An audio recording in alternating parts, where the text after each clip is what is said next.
Bonjour à tous, bienvenue au 12h52 LCA. Au sommet de cette édition, le grand déstockage de la rentrée est là. Et ce, pour permettre d'une part aux parents d'élèves de préparer la rentrée scolaire et d'autre part permettre aussi aux commerçants de faire de bonnes affaires. La foire a débuté hier à Ouagadougou en présence d'une équipe de LCA. Des milliers de manifestants de l'opposition sont descendus dans la rue hier samedi 28 septembre dans la capitale Niamey.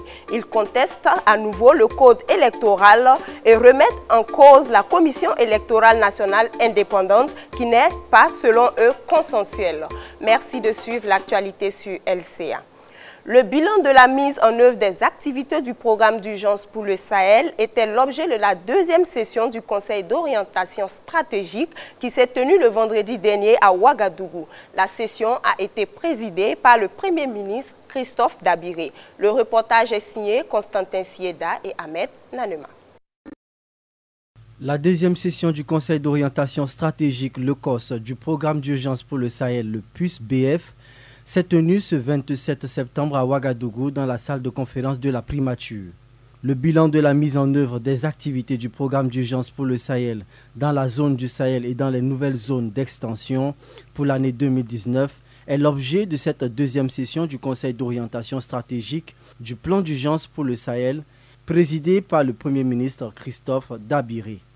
Si certains chantiers du programme d'urgence pour le Sahel ont avancé ou abouti, d'autres par contre ont été abandonnés et quelques-uns connaissent des difficultés de suivi. Nous avons aussi constaté que le contexte de réalisation des activités est resté invarié parce que les difficultés sécuritaires demeurent et nous avons en tout cas relevé des cas d'abandon de chantier, des cas de difficultés de suivi de chantier dû à la difficulté liée à l'insécurité. Des résolutions ont été également prises pour relever le défi sécuritaire dans la zone du Sahel et les zones d'extension.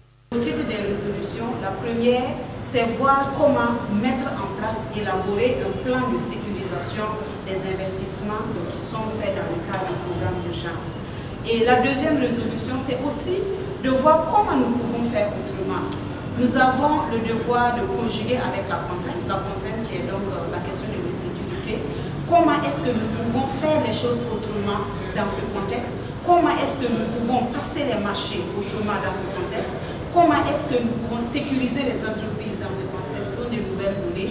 Et donc, il a été demandé de réfléchir sur une stratégie de passation des marchés dans les contextes de fragilité.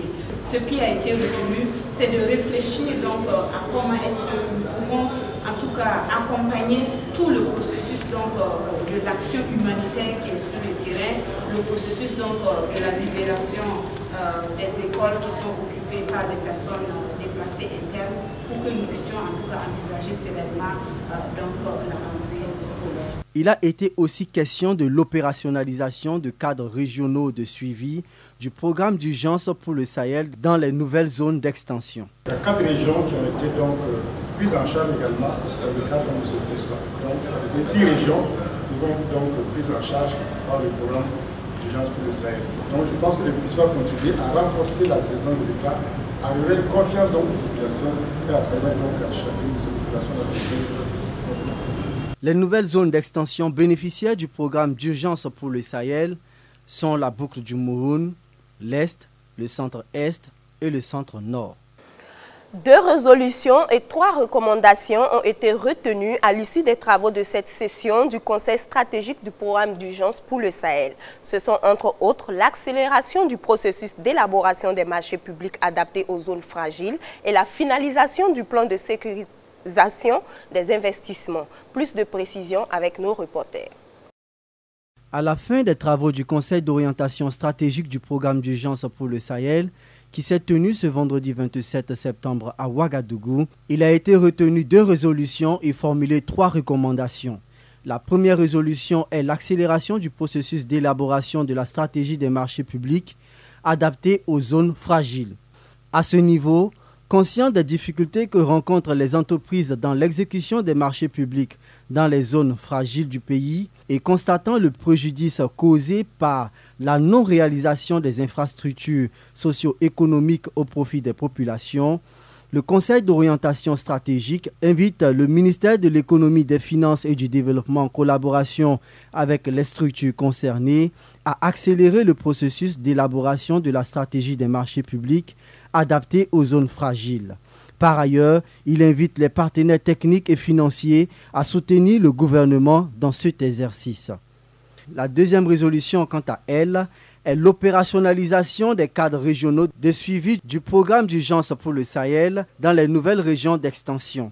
À ce niveau, conscient des enjeux liés à l'exécution efficace du programme et tenant compte de l'extension du programme d'urgence pour le Sahel aux régions de l'Est, du centre-Est, du centre-Nord et de la boucle du Mouhoun, le Conseil d'orientation stratégique instruit le ministre de l'économie, des finances et du développement à prendre les dispositions nécessaires pour rendre opérationnels les dispositifs de suivi du programme d'urgence pour le Sahel au niveau de ces régions conformément au dispositif de pilotage et de coordination du programme. Quant aux recommandations, la première fait référence à la finalisation du plan de sécurisation des investissements du programme d'urgence pour le Sahel. Au regard de la suspension ou arrêt de plusieurs chantiers, mais aussi de la destruction des infrastructures réalisées par le programme d'urgence pour le Sahel, dû à des actes terroristes, le Conseil d'orientation stratégique recommande au gouvernement l'élaboration urgente d'un plan de sécurisation des investissements du programme. La deuxième recommandation s'agit de la mise en œuvre d'un cadre institutionnel de concertation institutionnelle entre l'État et les partenaires intervenant dans les zones d'intervention du programme d'urgence pour le Sahel. Le Conseil d'orientation stratégique recommande au gouvernement d'institutionnaliser ce cadre de concertation entre l'État et les partenaires intervenant dans les zones d'intervention du programme d'urgence pour le Sahel. La troisième recommandation, enfin, s'agit de trouver des mécanismes pour désintéresser les entreprises dont les chantiers sont achevés et non réceptionnés. Le chef de file de l'opposition politique, Zéphirin Diabré, a reçu ce vendredi 27 septembre le président de la Commission électorale nationale indépendante. Objet de la visite, exposé à l'opposition une série de plaidoyers en vue de l'enrôlement prévu pour démarrer le 1er janvier 2020. Achille Ouedraogo et Yeli Clarassou pour le reportage. La Commission électorale nationale indépendante, la CENI, est allé ce 27 septembre à la rencontre du chef de file de l'opposition politique, le CIFOP. Objectif, faire un plaidoyer auprès de l'opposition en vue de la mise en place de ces démembrements, prémisse de l'enrôlement des électeurs.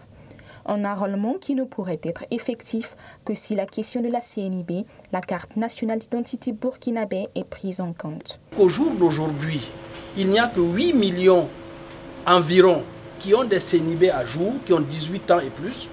Il y a un gap de 2 millions de personnes qui ne pourraient pas s'enrôler sur le fichier électoral parce qu'ils n'ont pas de CNIB. Nous sommes venus donc faire le plaidoyer auprès du CIFOP pour que, effectivement aussi, ils puissent voir ensemble comment on peut résoudre la question. Il nous reste un trimestre avant le 1er janvier pour qu'on regarde ensemble comment on peut résoudre cette question. Enfin, plaidoyer pour l'enrôlement des jeunes avec le plan Marshall de la CENI qui est donc intitulé « Enrôle ton 18 ans ». Nous avons aujourd'hui 5 millions environ d'électeurs sur le fichier électoral. Si chacun de ces électeurs-là, qui est déjà sur le fichier électoral, enrôle ne serait-ce que son 18 ans, nous ne sommes pas loin du gap proposé par l'INSD. La CENI a aussi émis le vœu que le genre ne soit pas oublié dans la mise en place de ces structures déconcentrées. Zéphirin Diabré, chef de file de l'opposition, dit adhérer à ce plaidoyer. Vous savez que dans cette démarche-là, chaque composante doit désigner 2 personnes pour siéger dans le CCI, le CIA et le CEPI. Et il a souhaité que sur ces 2 personnes-là, il y ait au moins une femme. Nous l'avons rassuré que nous aussi, à notre tour, nous allons faire non seulement passer l'information à nos représentants dans les provinces et les communes, mais surtout faire le plaidoyer pour qu'ils aient ça à l'esprit et que dans la mesure du possible, dans la désignation donc, des personnes donc, qui vont représenter l'opposition, il y ait en tout cas le maximum de femmes. L'opposition préconise que la première CNIB soit gratuite pour les jeunes de 18 ans et subventionnée pour les autres, afin que chaque Burkinabé puisse être enrôlé et prendre part aux élections. Les e-ladies ou encore les commerçantes en ligne préparent la rentrée scolaire. Elles ont initié le grand déstockage de la rentrée, une activité qui consiste à réunir les petites entreprises de femmes opérantes dans le secteur de l'agroalimentaire, les fournitures scolaires, les ustensiles et autres autour d'une foire. La dite foire a débuté hier à Ouagadougou, à la Maison du Peuple, en présence d'une équipe de LCA. Elle est prévue pour durer 2 jours. Bachirou Sawadgo et Judith Kimadi, reportage. Rentrée scolaire ici, les e-ladies en font leur cheval de bataille. En collaboration avec Fanny Shop, elles ont initié la foire dénommée le Grand Déstockage de la rentrée. Cette foire consiste à réunir des e-commerçantes opérant dans une panoplie de secteurs. Cette initiative vise à créer un espace de vente et de promotion des entreprises, cela à travers l'exposition et la vente d'articles scolaires, de produits de transformation agricole, de vêtements, des ustensiles de cuisine, des produits cosmétiques et autres. La dite foire a débuté ce samedi 28 septembre à Ouagadougou, à la Maison du Peuple. Le grand déstockage, c'est un regroupement de vendeuses qui sont pour la plupart sur le net. Nous sommes sur le net d'ailleurs. On voulait faire cette foire-là pour la rentrée scolaire en début d'année, en début septembre. Malheureusement, on n'était pas là. Et donc, on a trouvé que c'était bien de le faire à la fin de ce mois. Là, chaque parent peut venir et trouver tout ce dont son enfant peut avoir besoin pour l'école ici. La particularité de cette fois, c'est comme elle a su bien le dire, en fait, ça regroupe toutes les femmes du net. Pas toutes les femmes, mais un bon nombre de femmes qui vendent sur le net en fait. La plupart n'ont pas de boutique physique. Ça veut dire qu'elles effectuent leur vente sur le net. Voilà, avec des livreurs pour aller livrer la marchandise. Donc cette foire, pour nous, c'est permettre aussi à la population. Vous voyez, le vendre sur le net, c'est pas évident. Il y a des gens qui veulent voir le produit physique, palper le produit physique avant de payer. Donc c'est donner l'opportunité à toutes ces personnes qui hésitent toujours à payer sur le net, à venir voir le produit physique sur place. Cette première édition du Grand Déstockage de la rentrée s'annonce prometteuse. C'est du moins le vœu des initiatrices de cette foire. On attend beaucoup de choses, non? Tout à fait. Voilà. On espère seulement pouvoir satisfaire toutes les personnes qui vont effectuer les déplacements. Voilà. Ça veut dire que quand tu viens, il faut que tu repartes bien content avec tout. 2 jours durant, cette foire sera émaillée de diverses activités en plein air, dont des concerts prévus pour l'occasion. Les attentes des exposants à cette foire ne sont pas les moindres. Elles apprécient à sa juste valeur cette première édition du Grand Déstockage de la rentrée et espèrent se frotter les mains au bout de ces 2 jours d'exposition. Reportage Judith Kimadi et Bachirou Sawadgo.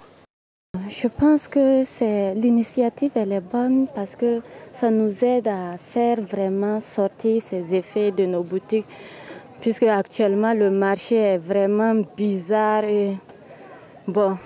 Partout, on pleure que le pays est chaud, le pays est chaud. Du coup, nous, les commerçants, on ressent beaucoup ça. Donc, c'est vraiment bien de faire ça et j'espère que la 2e édition va se passer plus vite. Nous sommes là pour 2 jours, aujourd'hui samedi et demain dimanche. Donc, on aimerait inviter tout le monde à venir. En fait, c'est une occasion de venir payer moins cher parce que tous les articles sont à peu près à moins 30%, moins 20%, il y en a jusqu'à moins 40%. Donc, c'est l'occasion. Il y a des habits pour enfants, les mamans qui n'avaient pas pu payer les sacs à main, les fournitures scolaires, les sacs d'école pour les enfants, il y en a. L'actualité hors de nos frontières. Au Niger, une véritable crise ouverte au moment où la CENI se prépare à lancer l'enrôlement des électeurs dès ce 1er octobre. Une CENI taillée sur mesure et où aucun de leurs ne figure, disent les opposants. Tout au long du parcours qui les mène à la place de la concertation située devant l'Assemblée nationale, les militants de l'opposition avec à leur tête Mahaman Ousmane ont brandi des bancates hostiles à la CENI et au code électoral. électorale. En s'adressant à la foule, Mahaman Ousmane s'interroge à savoir comment penser organiser des élections transparentes et justes avec un code électoral non consensuel et non intrusif. C'est la fin de cette édition. Merci de l'avoir suivi. Judith Kimadi vous retrouve demain pour une nouvelle session d'information. D'ici là, portez-vous bien et bonne suite de programmes sur la chaîne Au cœur de l'Afrique.